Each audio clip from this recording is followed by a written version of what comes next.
So Happy New Year again to everybody. And you look so good sitting out there this morning. It feels so good to just look out and see everybody. I had a great holiday. How about you?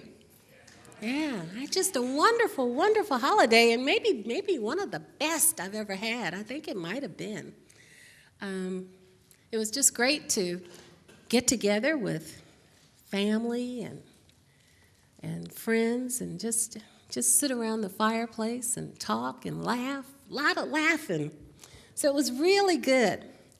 And it feels like I've been gone. I came back Friday evening, and it feels like I've been gone for months. You leave, but the strange thing is that I haven't quite let go of Christmas yet. I'm still holding on to Christmas, because Christmas is so sacred to me. It's so beautiful to me. And there's a gift. There's a gift to Christmas. And for me, it's so important that we get the gift. And so before stepping into the new year, I want to make sure I got that gift solidified in my heart before I move forward. See, because the last thing I want to do is to have 2011 look like 2010. 2010 was really good for me.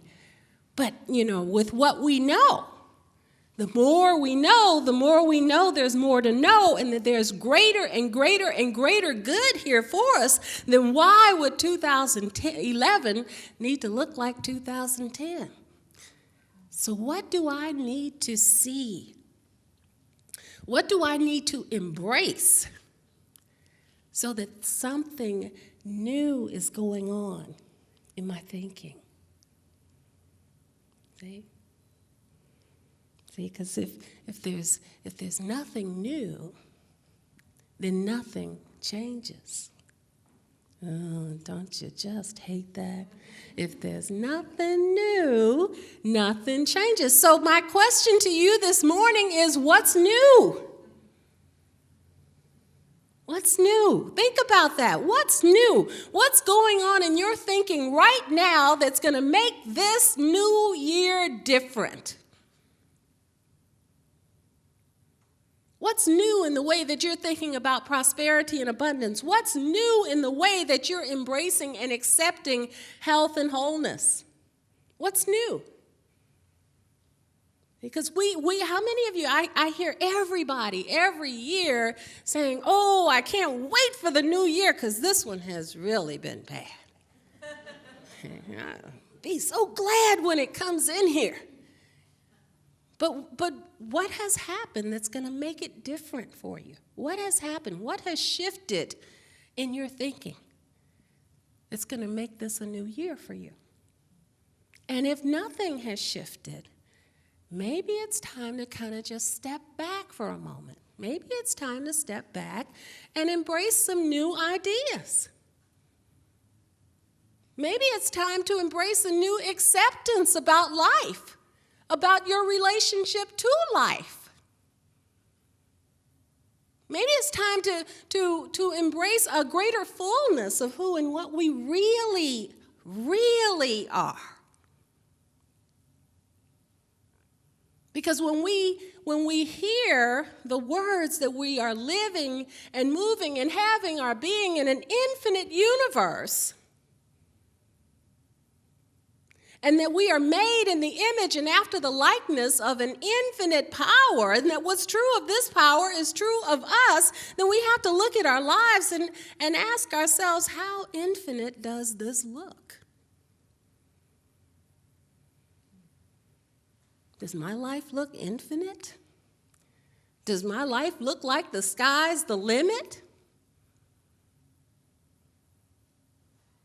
So maybe it's time to just take a step back before we rush into this new year saying, wow, I'm so glad it's here. So glad that one's over. Before we rush into this one, let's embrace some new ideas. Let's open up to a new idea. And so that's what Christmas did for me. Christmas, I think I embraced the Christ consciousness in a way that went beyond anything that I have ever experienced before for Christmas. When I began to hear those words that that Jesus spoke to us. When he said that I am come that ye may have life and that you may have it more abundantly, I'm still working with that. And that was 3 weeks ago I was talking about that. I'm still working with that. Because I'm asking myself, how much of that abundance am I accepting?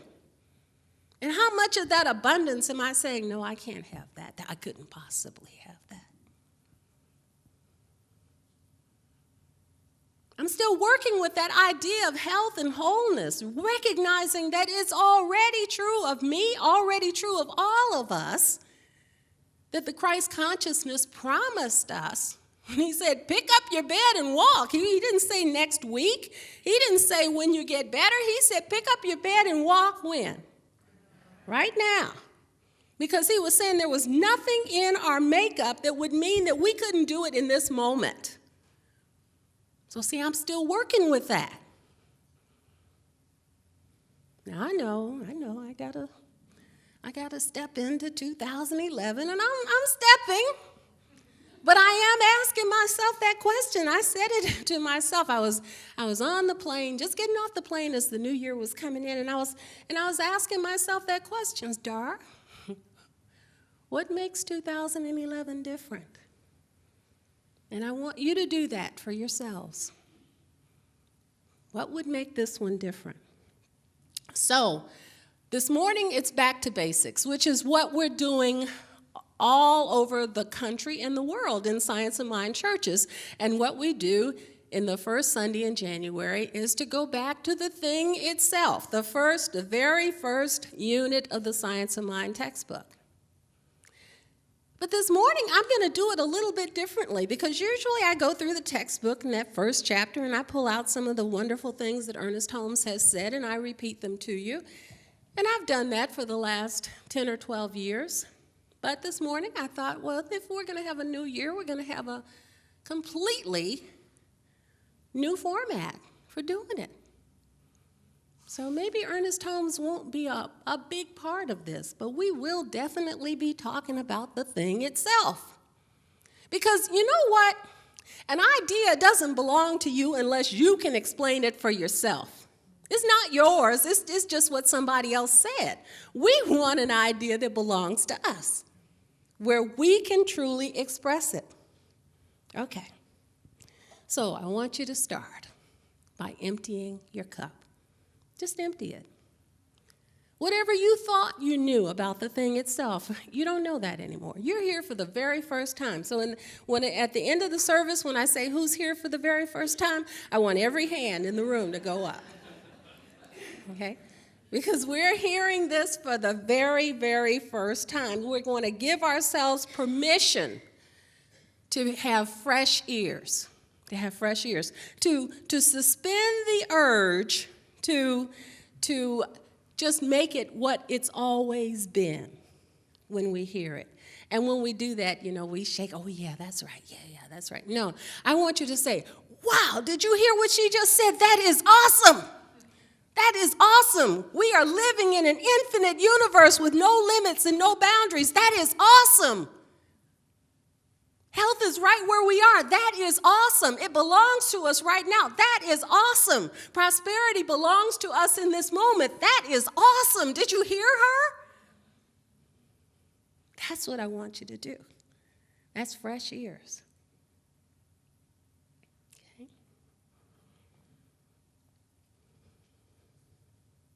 Because we're dealing with a principle that is infinite.